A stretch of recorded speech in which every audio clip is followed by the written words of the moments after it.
The chandelier above glittered like a constellation trapped in crystal, casting a warm glow over the opulent ballroom of the Waldorf Astoria in New York City. Laughter and clinking glasses filled the air, a symphony of wealth and celebration. Emily Harper, 32, stood at the edge of the crowd, her emerald dress catching the light as she scanned the room. The wedding of a colleague of her husband, Nathan, was in full swing, and while the grandeur captivated her, Emily felt like an outsider in this sea of Manhattan elites. She wasn't here for the glitz or the small talk, she was here for Nathan. Her rock, her partner, the man who'd helped her build a life far beyond the shadows of her past. Emily was no stranger to reinvention. At 32, she was the CEO of Vital Care, a thriving company supplying nutritional services to hospitals across the East Coast. Married to Nathan Carter, 38, the heir to Carter Medical Center, one of New York's most prestigious hospitals. She was a force in her own right. Their 6-year-old daughter, Lily, was the heart of their world. To anyone looking in, Emily's life was a portrait of success, polished, enviable, complete. But beneath the surface lay a story of grit, betrayal, and a family she'd fought to leave behind. Emily grew up in a picturesque brownstone in Brooklyn, where her parents, Dr. Richard and nurse Margaret Brooks, ran a respected family clinic. To the outside world, the Brooks family was a model of middle-class achievement, educated, professional, stable, but behind closed doors, their home was a battlefield. And Emily was the casualty. Her parents doted on her younger sister, Sophia, who was 7 years her junior. Sophia was their golden child, beautiful, charming, and, in their eyes, destined for greatness. Emily, however, was labeled a failure from the moment she could understand words. "You're a mistake, Emily," her mother would sneer, her voice dripping with disdain. "You're lucky we even keep you around." Her father, a stern man with a surgeon's precision for cruelty, echoed the sentiment. "You'll never amount to anything. Focus on making yourself useful." Emily's appearance, her plain features, her unremarkable brown hair, was a constant point of comparison to Sophia's radiant beauty. By the time Emily was a teenager, she'd internalized the message: she was unworthy, defective, a burden. The favoritism wasn't subtle. Sophia received new clothes, private tutors, and endless praise, while Emily was handed thrift store hand-me-downs and told to be grateful. When Emily excelled in school, her parents dismissed her achievements. "Don't get cocky," her father would snap. "You're not smart enough for college."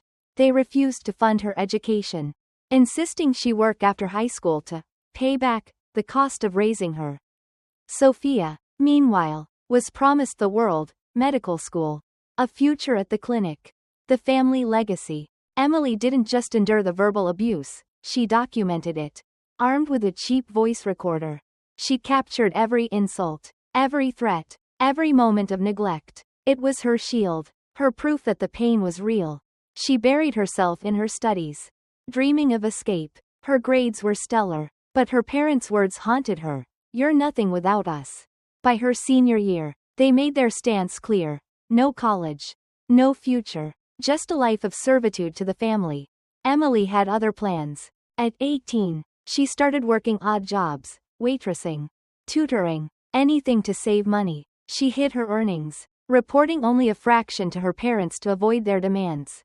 When Sophia, then 11, complained that Emily's presence distracted her from preparing for a gifted program, her parents seized the excuse.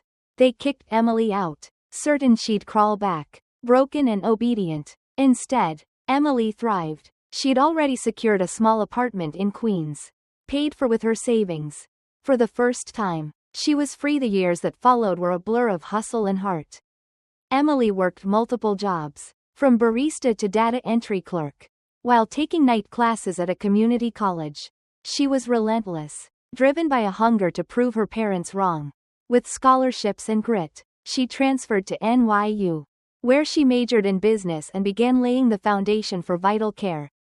Her company started small, a catering service for local clinics, but her vision and work ethic turned it into a powerhouse, securing contracts with major hospitals, including Carter Medical Center, It was at a healthcare conference that Emily met Nathan. He was everything her family wasn't: kind, ambitious, and fiercely supportive. A cardiologist with a sharp mind and a warm smile. Nathan saw Emily not as a mistake, but as a force of nature. They fell in love, married, and welcomed Lily into their lives. Nathan's parents, both renowned doctors, embraced Emily as their own. A stark contrast to the cold rejection of her past. She cut all ties with the Brooks family, refusing to let their poison taint her new life. Her family was Nathan and Lily, nothing else mattered. Or so she thought. Emily excused herself from the wedding reception to visit the restroom, needing a moment to breathe amidst the champagne-fueled chatter. As she stepped into the marble-lined hallway, a venomous voice sliced through the air. "Well, look at that. Our little reject showed up." The words were loud, deliberate, meant to wound. Emily froze. She knew that voice. It was Margaret, her mother, and beside her, smirking, was Sophia. "Why is she even here?" Sophia chimed in, her tone dripping with mockery. "Did someone forget to check the guest list for strays?" Their laughter echoed, sharp and cruel, drawing curious glances from passers-by. Emily's heart raced, but she forced herself to move, her heels clicking against the polished floor. She wouldn't give them the satisfaction of a reaction. "Hey, loser," Sophia called after her. "You hear me, don't you?" Emily kept walking, her jaw tight, but the sound of hurried footsteps followed. And before she could react, a hand clamped onto her arm, yanking her back. It was Sophia, her face twisted with rage. "Don't you dare ignore me," she hissed.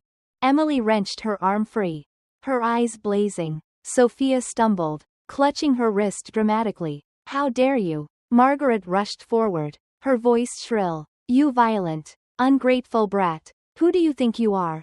Emily met her mother's glare with icy calm.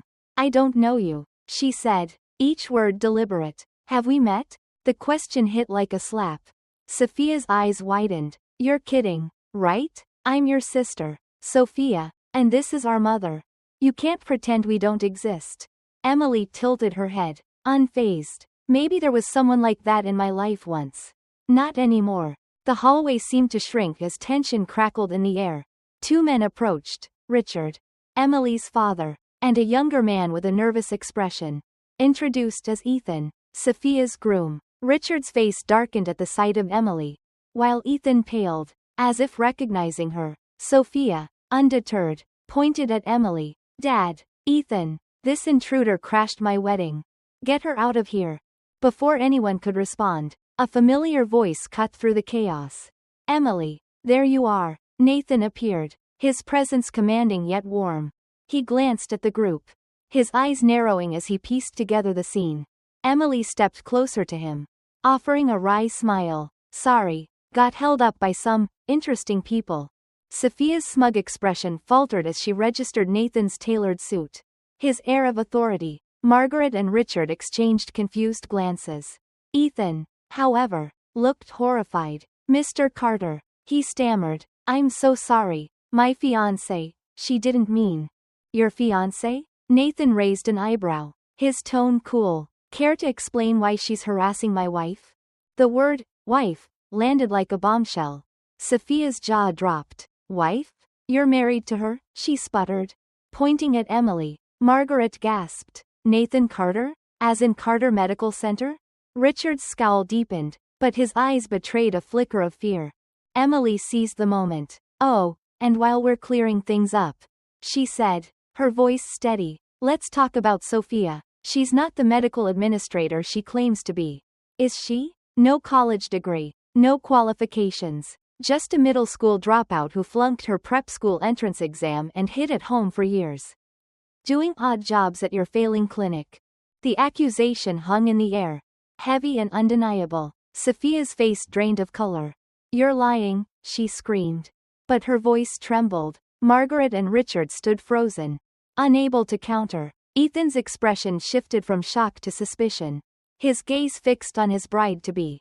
Nathan placed a hand on Emily's shoulder, his support unspoken but unwavering. Emily met Sophia's glare with a calm resolve. "Believe what you want," she said, "but the truth doesn't need your permission." The Waldorf Astoria's ballroom pulsed with the energy of a fairy tale gone wrong. Crystal flutes clinked, but the air was thick with tension, as if the glittering chandeliers could sense the storm brewing below. Emily Harper stood beside her husband, Nathan Carter, her emerald dress a stark contrast to the chaos unfolding. Moments ago, she'd exposed her sister Sophia's lies at Sophia's own wedding, shattering the illusion of her perfect life.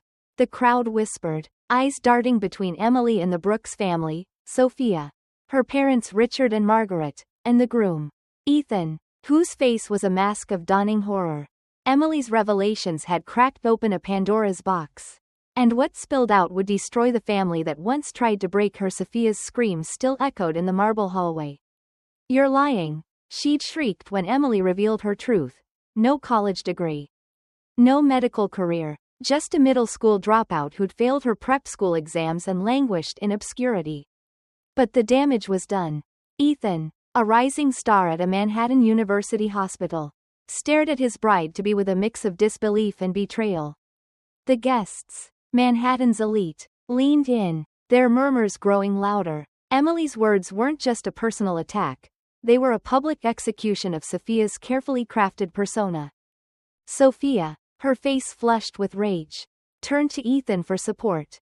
"Don't listen to her, she's jealous, always has been," but her voice cracked, and her hands trembled. Then, in a moment that would be recounted in hushed tones for years, she lunged for Ethan's phone as he began dialing a contact to verify her credentials. "You don't need to check," she yelled, snatching the device and hurling it to the floor. The crack of glass silenced the room. Sophia, in her ivory lace gown, stomped on the phone with her stiletto heels, her face contorted into something feral.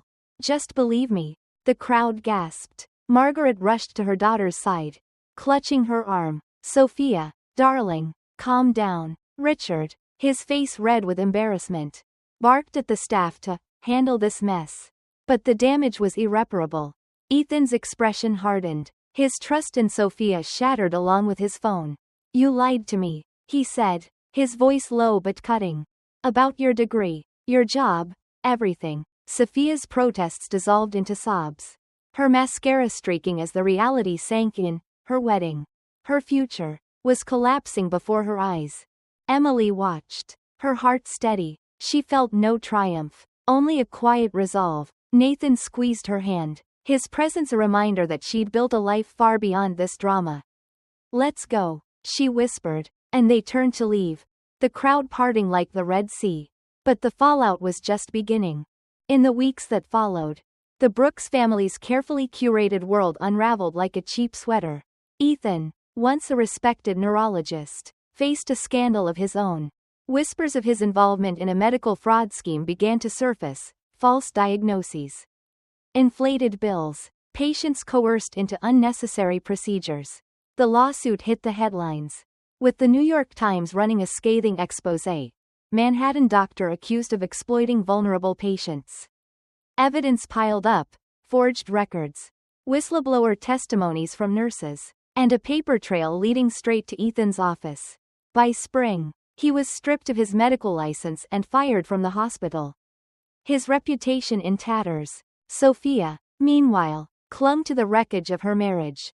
But Ethan was done. The lies about her education and career were the final straw. He filed for divorce before the ink on their marriage certificate had dried, citing irreconcilable differences, and, privately, his disgust at her deception. Sophia's dreams of a glamorous life as a doctor's wife vanished overnight. Desperate to reclaim her status, she made a fatal mistake. She began an affair with Dr. Leonard Grayson, a married, 60-year-old cardiologist with a penthouse in Tribeca and a reputation for arrogance. For a fleeting moment, Sophia thought she'd hit the jackpot. She flaunted gifts from Grayson, designer bags, diamond earrings, on social media, oblivious to the storm brewing. But Grayson's wife, a sharp-witted attorney, wasn't one to be crossed. She hired a private investigator, and within weeks, the affair was exposed in a blaze of tabloid headlines. Doctor's mistress caught in love triangle scandal. Grayson's wife demanded a multi-million-dollar settlement, and Sophia, painted as a homewrecker, was left with nothing but public humiliation. Her parents, Richard and Margaret, could have been her lifeline. But they turned their backs. "You're a disgrace," Margaret spat during a heated phone call. "Don't come crawling to us." Sophia was cut off, disowned, left to fend for herself. Her descent was swift and brutal. With no education, no skills, and a tarnished name, Sophia turned to the city's underbelly. She took jobs in shady nightclubs, working as a hostess in dimly lit lounges where the clientele paid for smiles and silence. The lifestyle took its toll: late nights, cheap liquor, and a string of bad decisions. By the next winter, she was homeless, spotted rummaging through dumpsters in Hell's Kitchen. Her once flawless beauty marred by exhaustion and despair. The girl who'd once mocked Emily as defective had become a ghost of her former self. Richard and Margaret fared no better. Their Brooklyn clinic, once a neighborhood staple, had been bleeding clients for years. Thanks to rumors of their unethical practices and favoritism toward Sophia, Emily's departure years earlier had exposed cracks in their facade. Patients noticed the way the Brooks family treated their eldest daughter. And whispers of abuse spread. If they could do that to their own kid, one neighbor said, how can we trust them with our health? The clinic's decline accelerated after the wedding scandal, as Ethan's lawsuit cast a shadow over anyone associated with him, including his former in-laws. By the following year, the Brooks Clinic was bankrupt.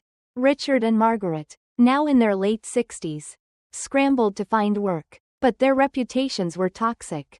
No hospital would touch them, not as doctors, not as consultants, not even as volunteers. Desperate, they tried to reconnect with Emily, believing her marriage to Nathan Carter could save them.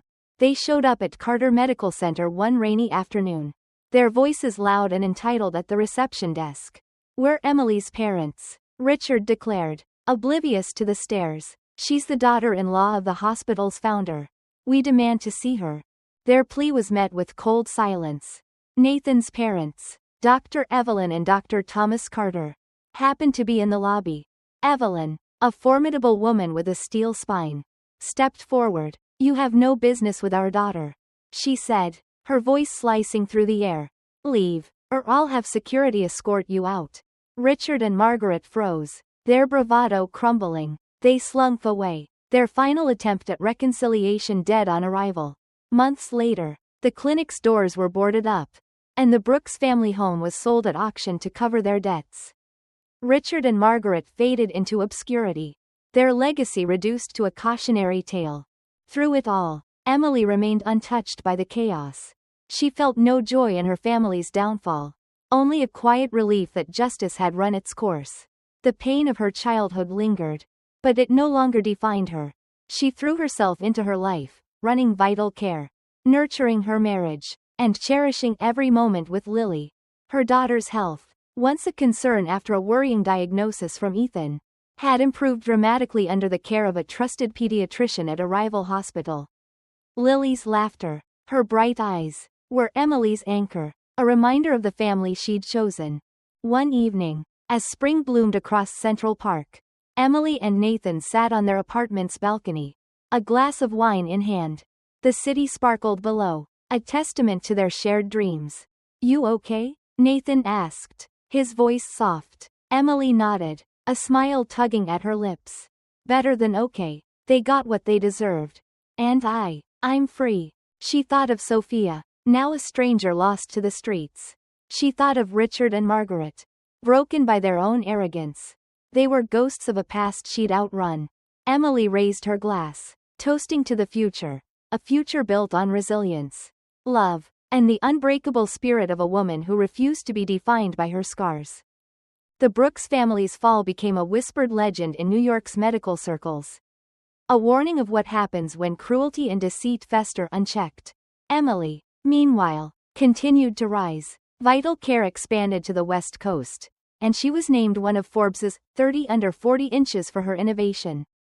Nathan stood by her, their bond unbreakable. Lily grew stronger, her health no longer a shadow over their lives. As for Emily, she carried her story not as a burden but as a badge. She'd turned pain into power, betrayal into triumph, and in the quiet moments, when the world was still, She knew one truth above all. She was no one's mistake. She was Emily Harper, and her life was her own.